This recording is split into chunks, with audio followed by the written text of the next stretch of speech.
And it's Nebraska basketball off of the tip. Darian White going back to work as the point guard of this team. Kendall Moriarty staying in the starting lineup as well instead of Maddie Kroll. This team finding its groove at this point in mid-February, but they immediately turn it over on possession number 1. And Ohio State right away showing what they're known for. They force 21 turnovers per game. You look at some of those defensive stats, they are relentless. It is suffocating, whether it's in the full court or the half court as well. And it's a great sign for Nebraska to have Darian White back in the starting lineup because of her ball handling abilities against this stingy and intense Ohio State pressure. Potts with her length wants it in the post against McMahon, under 10 to shoot. Shelley in trouble. 3 to shoot now. They go into Markowski. She's aware of it and just hits the front of the rim.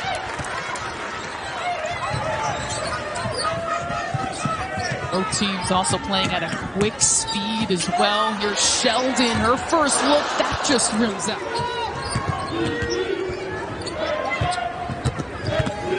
Moriarty, difficult move, but taken by the Buckeyes. Sheldon surveying, she's bumped. We're at the highest of highs. How do we carry that into a new game and take our confidence from there, but reset and refocus on a new opponent? Cotie McMahon slicing and finishing at the rim. Markowski had the angle inside, couldn't put it away. Petrie drains a 3 early off the bench for the freshman from Australia. Jacy Sheldon looking for a 3 and rattles it in for her first basket tonight. And you see the perfect setup there from Celeste Taylor in transition, getting the ball to the middle of the floor, 2 feet in the paint to get that opening on the perimeter. Moriarty underneath McMahon and a strong take. Buckeyes love Mikulasikova at the high post because she makes decisions like that. That was gorgeous because Nebraska thought it was going to be a handoff to Jacy Sheldon. Both players go with Sheldon. Markowski still won't go. And you see the defense, just the presence of Mikulasikova. Markowski usually highly efficient from that spot, but she's been bothered. 0 for 4, they get the bucket inside. And that time they get a mismatch. Ohio State 31%, Nebraska just 2 of 12 and in trouble again, but a whistle. I don't know if that warrants a foul call, but you do have to be careful in this press with the fouls. Potts takes advantage of Ohio State's slow to get back, and the Huskers needed an easy 2 themselves. Here we go, Bucks, let's go! Here we go, Bucks, let's go! Let's go! Here we go, Bucks, let's go! Sheldon going one-on-one, decides against shooting over 2. McMahon steps into it and drains the long 2. And just a great decision, a great pass from Jacy Sheldon, knowing she didn't have anything, keeping her pivot alive. And that's some pretty good range for Cotie McMahon in the corner. A travel by Potts. For Cotie McMahon, who's continuing to expand the range, but turnovers are mounting. First time these two teams are meeting, so a lot of freshmen in the rotation for Nebraska, and they're getting familiar with Ohio State is relentless on defense. Full court, half court. Usually they rank in the Big Ten with turnovers forced. It is remarkable how suffocating they can be. And right on cue, that is now the 8th turnover for Nebraska just in the 4th quarter here. Really having a tough time settling into this full court pressure defense from Ohio State.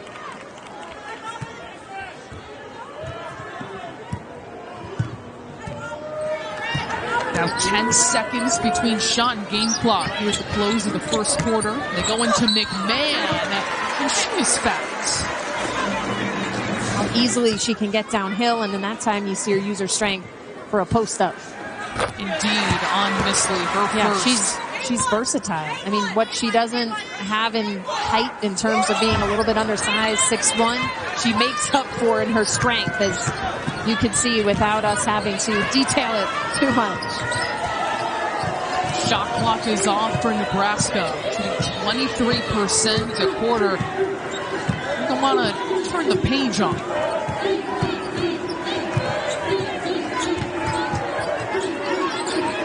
this lead with 5 to shoot. Markowski is stripped. I don't know if she got it off in time. She did not. Been feeling so good after that one. You were trailing by 14, heading into the fourth. You make that comeback, but being on the road is a different story. You don't have the 15,000 fans behind you getting the energy up. This Ohio State crowd has turned out well tonight, so they're going to have to find ways to generate their own energy. Golashnikova tries to get the step. Ohio State ended that quarter on a 9-2 run. And the slow Nebraska offense just one bucket the last 5 minutes of that quarter.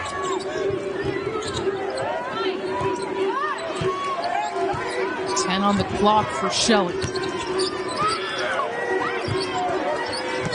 Go into Markowski, quick kick out. It's Shelley for 3 and kept alive by Markowski. Potts has that rejected viciously, but a whistle. Oh, we're going to have to look at this replay because based on us seeing it in live time, it looked like a tremendous block from Cotie McMahon. Oh man, I mean, up top, this might give us a better view. There was nothing up top. I think Potts fell a little bit on her own. I don't think Cotie McMahon had anything to do with Potts falling. I didn't see the contact. That's a really, really tough call on Cotie McMahon. Can we talk, though, about Cotie literally climbing a ladder to get that block, though? Making contact with the ball? But that's why it's sad to not be rewarded for that. I mean, she perfectly positioned her body to block it from behind so that she didn't foul. And it's just kind of an anticipatory call from the official. McMahon, so dynamic, a playmaker on both sides. As Potts nets both of them. Points badly needed by the Huskers. And foul trouble was a problem for Cotie McMahon in their last game against Michigan State. She had 3 fouls in the first quarter, including a technical. So we'll have to see if she'll be smart here to stay in the game for the second quarter. Sheldon, beautiful, right from that long range, too. Ohio State dials up the pressure. And a steal. McMahon goes right at Potts. And those are the problematic turnovers, Sloan, where you basically just assisted on a basket to Ohio State. The live ball turnovers on this end of the floor where they can run it right back for a layup. 9 turnovers for the Huskers, and Potts. It's a turnover either way. Look ahead to get over that half-court line. Just really struggling with the pressure. Backdoor Sheldon. Look at the cohesive playmaking by the Buckeyes. We've seen Jacy Sheldon just score in different ways. Early on, the pull-up game, that time showing some athleticism, skying, elevating, staying up in the air.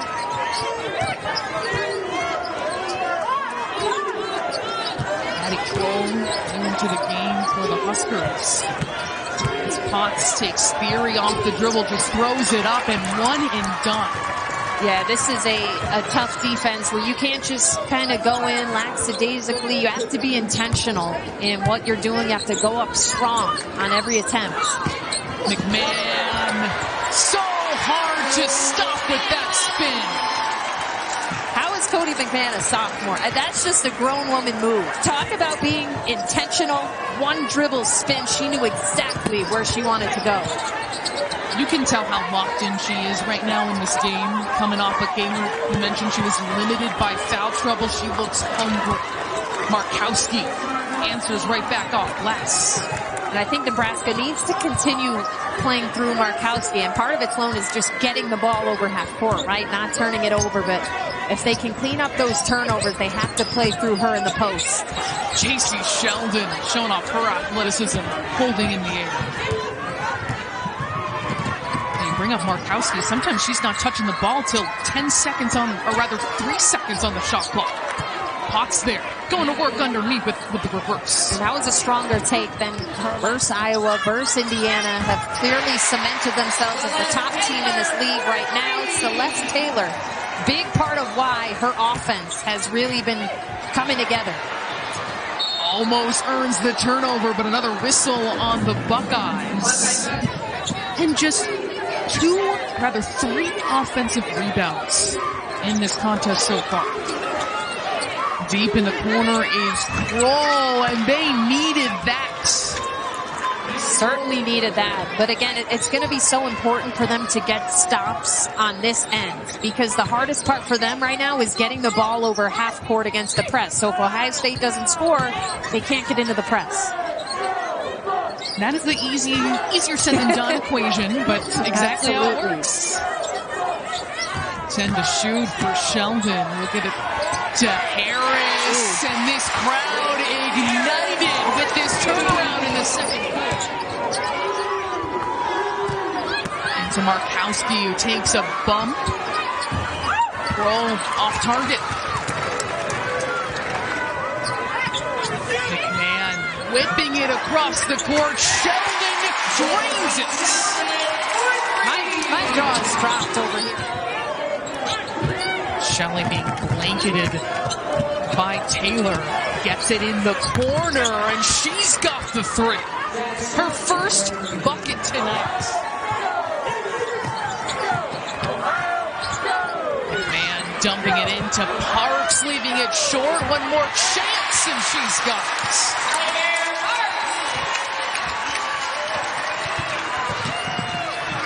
White with time running out, and another turnover. Nebraska. Ohio State forced more than double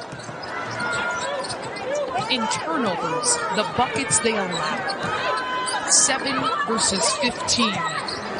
And expecting a big response from the Huskers, but they allow a wide open look to Jacy Sheldon and a second opportunity. And how many times did we hear that in practice today? Finish the possession with a rebound. It doesn't matter how good our defense is if we can't secure the rebounds. This is the best rebounding team overall.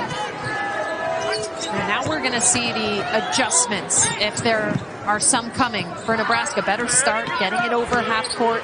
I do think they need to have a flasher always coming to midcourt, and I think they need to attack it a little bit more. You can be passive against the press. That really didn't work. You're just kind of allowing Ohio State to come trap you. Let's see if they try to attack it a little bit more. That time they go one and done. McMahon threading the needle and kicking to Sheldon for three. Ooh, and a steal right away, Sloan, from Taylor Theory on the inbounds. Potts with the block to take it right back, but that was almost an easy two in the blink of an eye. And how about that connection again between McMahon and Sheldon? Second time now they've had almost the exact same play on different ends of the floor. Shelley looking to get going at a tough first half. 3 points, 1 for 6 shooting, and 5 turnovers as Theory keeps it alive. What a play by Theory. McMahon right in there and finishes right at the rim. Problematic duo on both ends of the floor right after the Taylor Theory bucket. Cotie McMahon coming in for the steal, and the unrelenting pressure continues for Ohio State. Unrelenting is right. It is 17 turnovers for the Huskers as White, no good there, right in the paint. They're just forcing Nebraska to have to work so hard to even try to get the ball into their end of the court. By the time they get there, they are exhausted. Sheldon slices her way inside, can't convert as Markowski rips it down and throws it into the Ohio State bench. That's a tough turnover to take at this point too. McMahon goes downhill and one.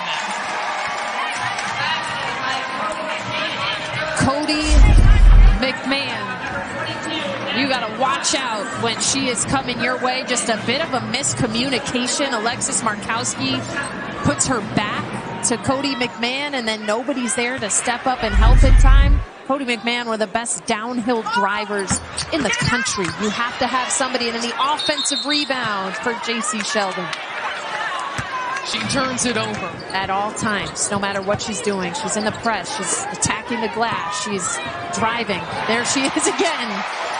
Stealing the ball. You didn't even get through the list of what she's doing. She added another one. Down underneath, Taylor gets the angle, and easy two. Been able to run it back time and time again. Now 17 points off of turnovers for Ohio State. And another turnover added up. That's 20. Yeah, and, you know, feeling for Nebraska right now for sure. They've been trying to get different guards in the mix to see who can hold off this pressure. And Jacy Sheldon, again, simple backdoor cut. And all the playmaking by Mika Lashikova. Used from football again. She's just the quarterback sitting in the pocket looking for her position players to make it happen. Another turnover. This time it is the freshman Petrie in the backcourt. Same thing about playing Ohio State is you know exactly what is coming, but it's hard to recreate even with your practice players. Markowski almost loses it. Nebraska finally back on offense, but poked away from behind. Half court as well, as Nebraska still shooting 26% from the field. Looking for that pocket pass. It's Markowski, and high efficient shot they needed. Yeah, and I'm just thinking of the two games. You beat Iowa. This is such a different style of game to go into. I mean, this Ohio State pressure is something you don't see at many points, if at all, during the season. You think they're both teams that move up and down the floor very quickly, but you're right, it's much different when you look at the scout. Petrie faces up and is swarmed. Sheldon not slowing up. Back to Sheldon, sharing everything in Ohio State. Everyone getting involved. Foul in the backcourt as Nisley tried to get it away, but an example of how everyone's just having fun for the Buckeyes now. Yeah, the team chemistry is on point here. No one's all about their points. A couple of extra passes here. Over to Cotie McMahon. She's now up to 15 and 10. She also has 3 assists. 4 assists for Sheldon, too. That was an unselfish play for her.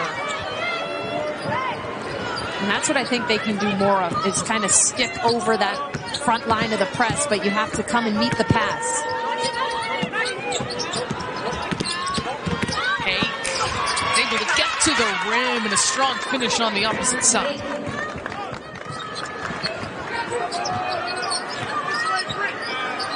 Ohio State led by 7 after the first quarter, was 15 at halftime, and they have just continued to maintain this pressure. A deep post up for McMahon, and she was hit, loses her head fake. That going on Kendall Coley. Cotie McMahon just doing such a good job of moving without the ball. McMahon good on her first. Make that 2 of 4.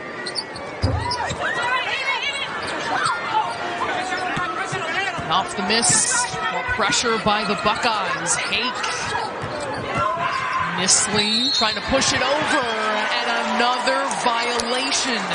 They're struggling to get it over half court. Nebraska, a top 30 team in the net, certainly right now well positioned to get into that NCAA bracket, regardless of how tough this one has gone so far. Coming off that emotional win against Iowa, but everything going the Buckeyes' way. Jacy Sheldon, give her 20. I mean, this team, Sloan, is just playing at a ridiculous level. On both ends, the defense is unbelievable, the press, and then the weapons on the other end, and how well they are all playing together right now. This is a scary team. On the other side, it is Nisley draining a 3. She had 15 points against Iowa. Yeah, impressive. One of a couple of impressive freshmen on this team. They finally find an easy one. That's live February 15th at 7:30 p.m. Eastern, exclusively on Peacock. More turnover magic happening, but Green can't put it down. Another 3, back-to-back for the Huskers.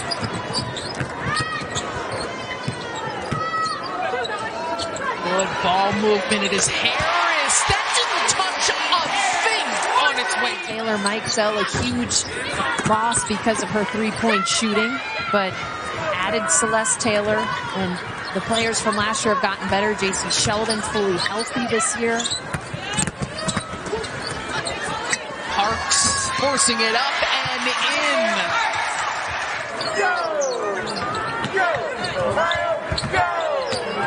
Jacy Sheldon looking for her own shot, and she's got the three. And that was probably their best offensive possession of the game in terms of being able to get it across, being able to run their offense, stay patient, and Jacy Sheldon stepping back for that three when the defender goes low. 6 points for her tonight, 2 threes. Green penetrating, then retreating. Harris, she's looking for another one. Parks throws it up and uses the glass.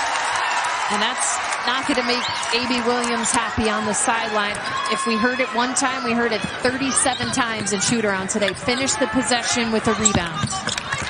She even stopped to point out, hey, we're standing around when that shot goes up, and you cannot do that against this team. For a squad like the Huskers, normally that team strategize against them. Yeah, I mean, it's surprising because they are really the top rebounding team in the Big Ten. They don't look that way tonight. Got a second different shot and game clock. Sheldon recovers, finds Harris. Yes! 30 points in the paint. They've made 8 threes, which is above their season average, and we're just now entering the fourth quarter. So as we've been saying all game, this Ohio State offense, in addition to its defense, has been really strong. Natalie Potts, no good from 3. Haig fighting for that goal. Connie Stewart looking across to Moriarty. A couple players hit the deck, and an offensive foul. Expecting that drive to come, positioning herself, and that is now the 25th turnover for the Huskers. This might be her first year in this conference, but more savvy plays as McMahon backdoor.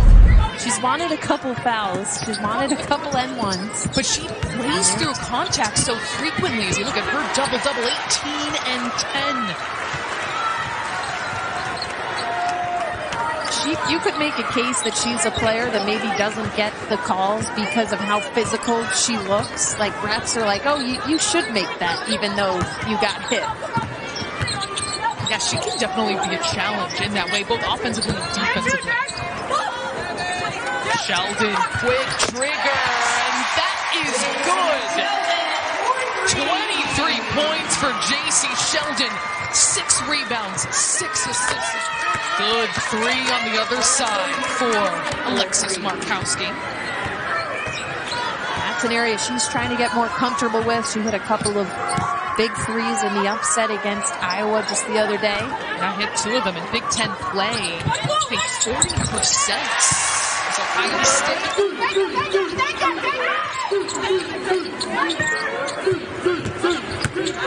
Moriarty darts to the rim, and McMahon able to tip it out.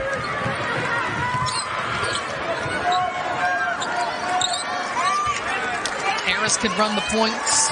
Did so last year, filling in for Green, who missed most of the season with her knee injury. Velashikova backing down Markowski, and Markowski says no. February 16th, exclusively on Peacock. The Buckeyes keep it going again offensively with McMahon. And yet again, McMahon wondering, where's my N1, sir? Or ma'am, whoever called that one. A whistle on the other side. Count the basket in the foul. Kendall Moriarty at the line, making 3 starts in a row, completes the 3-point play. He's been growing in confidence as well in this new starting role.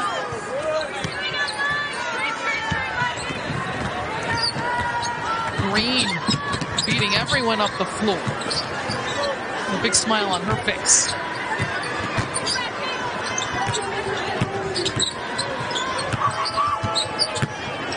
Harris changing directions, and her power will take her to the free throw line. Harris is that kind of do-anything she's asked player. One of the best players in her state of Indiana when she comes out. But as you said, and that will be quite a final day of the regular season, Ohio State visiting Iowa City as the Hawkeyes look to get a little revenge. Interested to see how they move forward the rest of the season after that game. I'm interested in that matchup. Not only is Caitlin Clark 8 points away, and you can see that here tomorrow exclusively. As I've seen, it is the most expensive ticket in women's basketball history. Expensive sports tickets they've ever paid for in the big moments, and so many have not even compared to this. That could be the record-breaking game. Lynette Woodard, who is the all-time women's scoring leader back before the NCAA. Green, Coach Milliams is going to talk about, and it's been a theme throughout this season, is how can we punch back? How do we respond? Didn't get that in this game. But still, and then you come in here and I'm trying to think of a nice way to say it. The Big Ten tournament, how do we solidify ourselves in the March Madness bracket? They have that win over Iowa, but there still has to be this sense of urgency. Is Stewart. Green all the way the other direction.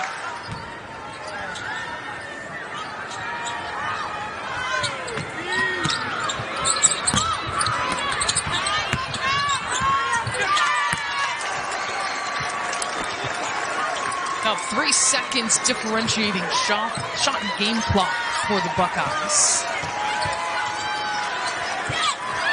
Crowd on their feet here at the shots. Is Carson maybe getting the